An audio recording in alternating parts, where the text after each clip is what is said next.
Welcome to Day 61 of our daily Bible reading session. Today we would be reading Joshua chapters 10 through chapter 12. Joshua, chapter 10. Now it came to pass, when Adoni-Zedek, king of Jerusalem, heard how Joshua had taken Ai, and had utterly destroyed it, as he had done to Jericho and its king, so he had done to Ai and its king, and how the inhabitants of Gibeon had made peace with Israel, and were among them, that they feared greatly, because Gibeon was a great city, like one of the royal cities, and because it was greater than Ai, and all its men were mighty. Therefore Adoni-Zedek, king of Jerusalem, sent to Hoham, king of Hebron, Piram, king of Jarmuth, Japhiah, king of Lachish, and Deber, king of Eglon, saying, Come up to me, and help me, that we may attack Gibeon, for it has made peace with Joshua, and with the children of Israel. Therefore the 5 kings of the Amorites, the king of Jerusalem, the king of Hebron, the king of Jarmuth, the king of Lachish, and the king of Eglon, gathered together and went up, they and all their armies, and camped before Gibeon, and made war against it. And the men of Gibeon sent to Joshua at the camp at Gilgal, saying, Do not forsake your servants.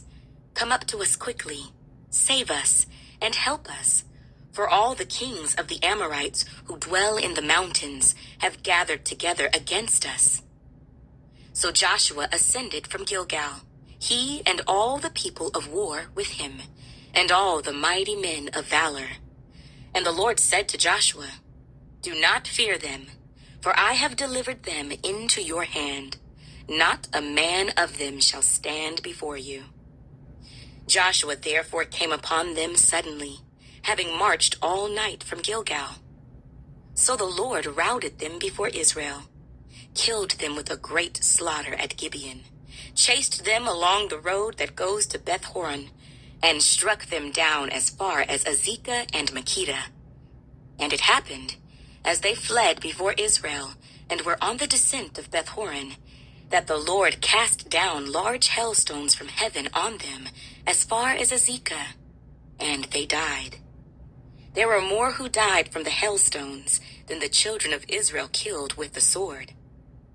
Then Joshua spoke to the Lord in the day, when the Lord delivered up the Amorites before the children of Israel, and he said in the sight of Israel, Sun, stand still over Gibeon, and moon in the valley of Ajalon. So the sun stood still, and the moon stopped, till the people had revenge upon their enemies. Is this not written in the book of Jasher? So the sun stood still in the midst of heaven, and did not hasten to go down for about a whole day. And there has been no day like that, before it or after it, that the Lord heeded the voice of a man, for the Lord fought for Israel. Then Joshua returned, and all Israel with him, to the camp at Gilgal. But these 5 kings had fled, and hidden themselves in a cave at Makkedah. And it was told Joshua, saying, The 5 kings have been found hidden in the cave at Makkedah. So Joshua said, Roll large stones against the mouth of the cave, and set men by it to guard them. And do not stay there yourselves, but pursue your enemies, and attack their rear guard. Do not allow them to enter their cities, for the Lord your God has delivered them into your hand. Then it happened, while Joshua and the children of Israel made an end of slaying them with a very great slaughter, till they had finished, that those who escaped entered fortified cities. And all the people returned to the camp, to Joshua at Makkedah, in peace. No one moved his tongue against any of the children of Israel. Then Joshua said, Open the mouth of the cave, and bring out those 5 kings to me from the cave. And they did so, and brought out those 5 kings to him from the cave, the king of Jerusalem, the king of Hebron, the king of Jarmuth, the king of Lachish, and the king of Eglon.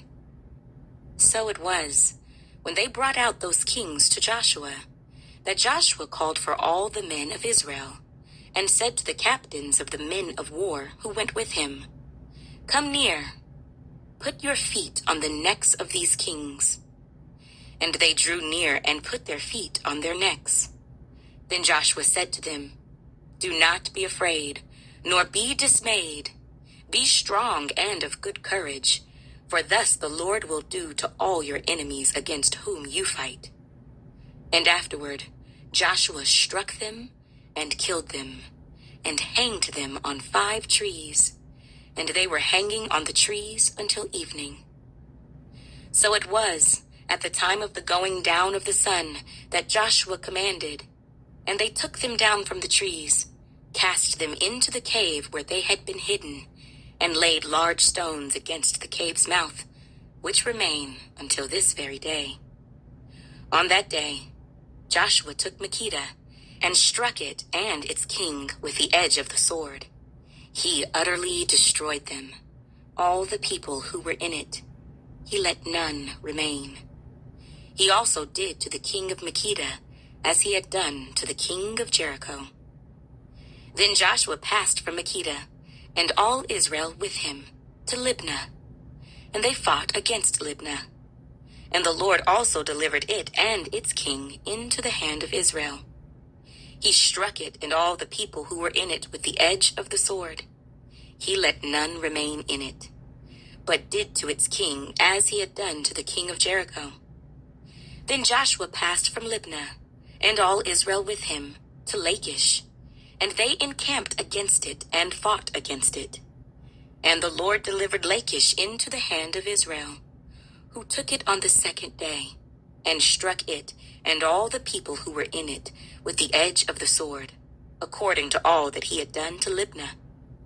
Then Horam, king of Gezer, came up to help Lachish, and Joshua struck him and his people, until he left him none remaining. From Lachish Joshua passed to Eglon, and all Israel with him, and they encamped against it, and fought against it. They took it on that day, and struck it with the edge of the sword. All the people who were in it he utterly destroyed that day, according to all that he had done to Lachish. So Joshua went up from Eglon, and all Israel with him, to Hebron, and they fought against it. And they took it and struck it with the edge of the sword, its king, all its cities, and all the people who were in it. He left none remaining, according to all that he had done to Eglon, but utterly destroyed it, and all the people who were in it.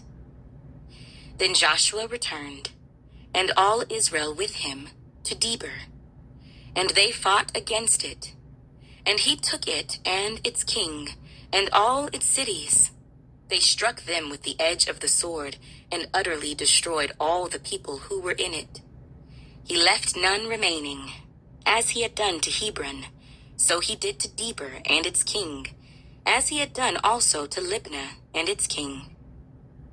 So Joshua conquered all the land, the mountain country and the south, and the lowland and the wilderness slopes, and all their kings. He left none remaining, but utterly destroyed all that breathed, as the Lord God of Israel had commanded.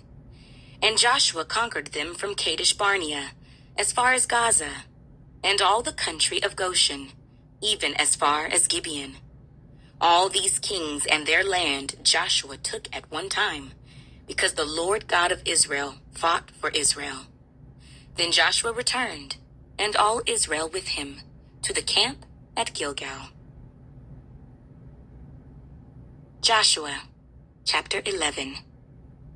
And it came to pass, when Jabin, king of Hazor, heard these things, that he sent to Jobab, king of Madon, to the king of Shimron, to the king of Akshaph, and to the kings who were from the north, in the mountains, in the plain south of Kinneroth, in the lowland, and in the heights of Dor on the west, to the Canaanites in the east and in the west, the Amorite, the Hittite, the Perizzite, the Jebusite in the mountains, and the Hivite below Hermon in the land of Mizpah. So they went out, they and all their armies with them, as many people as the sand that is on the seashore in multitude, with very many horses and chariots.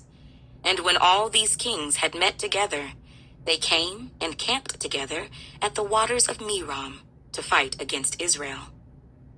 But the Lord said to Joshua, "Do not be afraid because of them, for tomorrow, about this time, I will deliver all of them slain before Israel. You shall hamstring their horses and burn their chariots with fire." So Joshua and all the people of war with him came against them suddenly by the waters of Merom, and they attacked them. And the Lord delivered them into the hand of Israel, who defeated them and chased them to Greater Sidon, to the brook Misrephoth, and to the valley of Mizpah eastward. They attacked them until they left none of them remaining. So Joshua did to them as the Lord had told him. He hamstrung their horses and burned their chariots with fire. Joshua turned back at that time and took Hazor, and struck its king with the sword. For Hazor was formerly the head of all those kingdoms. And they struck all the people who were in it with the edge of the sword, utterly destroying them. There was none left breathing. Then he burned Hazor with fire. So all the cities of those kings and all their kings Joshua took and struck with the edge of the sword. He utterly destroyed them, as Moses the servant of the Lord had commanded. But as for the cities that stood on their mounds, Israel burned none of them, except Hazor only, which Joshua burned. And all the spoil of these cities and the livestock, the children of Israel took as booty for themselves. But they struck every man with the edge of the sword until they had destroyed them. And they left none breathing, as the Lord had commanded Moses his servant. So Moses commanded Joshua, and so Joshua did. He left nothing undone of all that the Lord had commanded Moses. Thus Joshua took all this land, the mountain country, all the south, all the land of Goshen, the lowland and the Jordan plain, the mountains of Israel and its lowlands, from Mount Halak and the ascent to Seir, even as far as Baal-Gad in the valley of Lebanon, below Mount Hermon. He captured all their kings and struck them down and killed them. Joshua made war a long time with all those kings. There was not a city that made peace with the children of Israel, except the Hivites, the inhabitants of Gibeon. All the others they took in battle. For it was of the Lord to harden their hearts, that they should come against Israel in battle, that he might utterly destroy them, and that they might receive no mercy, but that he might destroy them, as the Lord had commanded Moses. And at that time Joshua came and cut off the Anakim from the mountains, from Hebron, from Debir, from Anab, from all the mountains of Judah, and from all the mountains of Israel. Joshua utterly destroyed them with their cities. None of the Anakim were left in the land of the children of Israel. They remained only in Gaza, in Gath, and in Ashdod. So Joshua took the whole land, according to all that the Lord had said to Moses, and Joshua gave it as an inheritance to Israel, according to their divisions by their tribes. Then the land rested from war. Joshua, chapter 12. These are the kings of the land whom the children of Israel defeated, and whose land they possessed on the other side of the Jordan, toward the rising of the sun, from the river Arnon to Mount Hermon, and all the eastern Jordan plain. One king was Sihon, king of the Amorites, who dwelt in Heshbon, and ruled half of Gilead, from Aroer, which is on the bank of the river Arnon, from the middle of that river even as far as the river Jabbok, which is the border of the Ammonites, and the eastern Jordan plain from the Sea of Kinneroth, as far as the Sea of the Arabah, the Salt Sea, the road to Beth Jeshimoth, and southward below the slopes of Pisgah. The other king was Og, king of Bashan, and his territory, who was of the remnant of the giants, who dwelt at Ashtaroth and at Edrei, and reigned over Mount Hermon, over Salcah, over all Bashan, as far as the border of the Geshurites and the Maacathites, and over half of Gilead to the border of Sihon, king of Heshbon. These Moses the servant of the Lord and the children of Israel had conquered, and Moses the servant of the Lord had given it as a possession to the Reubenites, the Gadites, and half the tribe of Manasseh. And these are the kings of the country which Joshua and the children of Israel conquered on this side of the Jordan, on the west, from Baal-Gad in the valley of Lebanon, as far as Mount Halak and the ascent to Seir, which Joshua gave to the tribes of Israel as a possession according to their divisions, in the mountain country, in the lowlands, in the Jordan plain, in the slopes, in the wilderness, and in the south, the Hittites, the Amorites, the Canaanites, the Perizzites, the Hivites, and the Jebusites. The king of Jericho, 1. The king of Ai, which is beside Bethel, 1. The king of Jerusalem, 1. The king of Hebron, 1. The king of Jarmuth, 1. The king of Lachish, 1. The king of Eglon, 1. The king of Gezer, 1. The king of Deber, 1. The king of Geder, 1. The king of Hormah, 1. The king of Arad, 1. The king of Libnah, 1. The king of Adullam, 1. The king of Makkedah, 1. The king of Bethel, 1. The king of Tappuah, 1. The king of Hepher, 1. The king of Aphek, 1. The king of Lasharon, 1. The king of Madon, 1. The king of Hazor, 1. The king of Shimron-Meron, 1. The king of Akshaph, 1. The king of Taanach, 1. The king of Megiddo, 1. The king of Kedesh, 1. The king of Jokneam in Carmel, 1. The king of Dor in the heights of Dor, 1. The king of the people of Gilgal, 1. The king of Tirzah, 1. All the kings, 31.